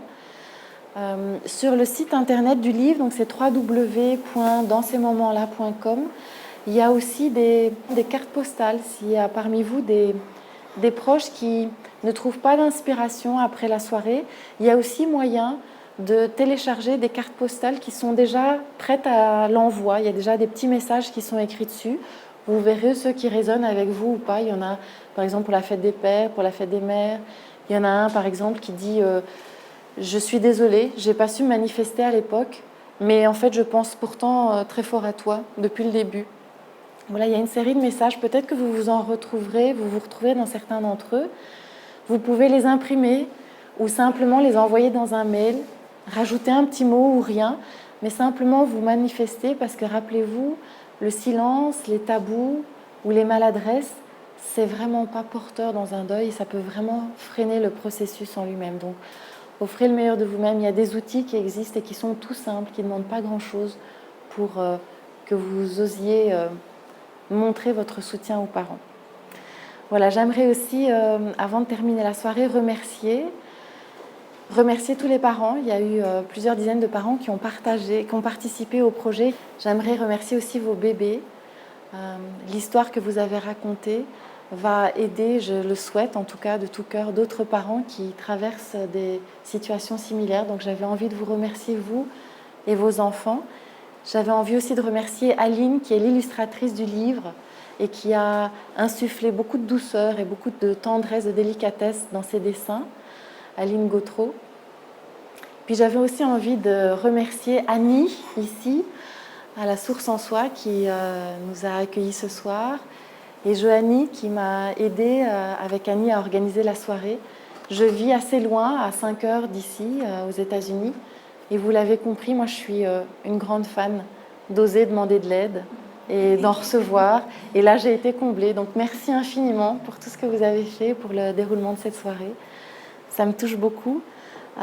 Merci aussi à Manon Cyr, qui a participé au comité de relecture du livre. Il y a vraiment beaucoup de gens que j'ai envie de remercier, mais voilà, il y a plusieurs pages dans le livre, donc je vous invite à les parcourir si vous avez envie. Le livre, il est maintenant disponible sur Amazon. Il va être dans quelques jours aussi disponible en librairie. Ceux qui l'ont déjà commandé en s'inscrivant à la soirée, vous l'avez peut-être déjà reçu en arrivant, sinon il vous attend à l'accueil. Si vous avez envie de vous le procurer aussi, il y a Joanie ou Annie qui pourront vous le remettre tout à l'heure à la sortie. Voilà, si après vous avez envie, on pourra prendre aussi un temps. Il y a des thés, des tisanes, des boissons qui font du bien à l'intérieur, des petits fruits secs qui ont été préparés pour vous si vous avez envie de continuer les conversations. Il y a un petit quelque chose aussi que j'ai prévu pour vous, un petit plateau avec des chandelles, c'est comme ça qu'on dit ici, hein, pas des bougies mais des chandelles, voilà. Je vous disais au début de la soirée que j'avais envie qu'on parle du deuil périnatal de manière lumineuse parce que c'est vraiment ça que j'ai reçu des histoires des parents et des proches qui m'ont contacté pour écrire ce livre.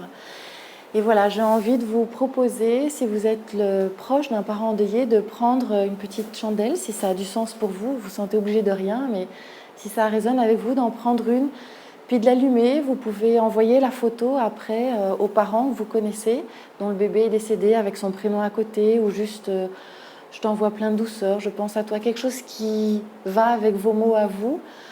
Si vous êtes le parent de ce bébé endeuillé, vous pouvez aussi prendre cette bougie, l'allumer, en faire une photo, le mettre sur votre mur Facebook si vous avez envie, ou sur celui de la page du livre, pour que les choses puissent être dites, pour que ce soit visible, pour que vos proches soient à l'aise aussi avec le fait de nommer les choses. Si vous faites cette première démarche, ça permet aux autres après de s'aligner aussi sur vous.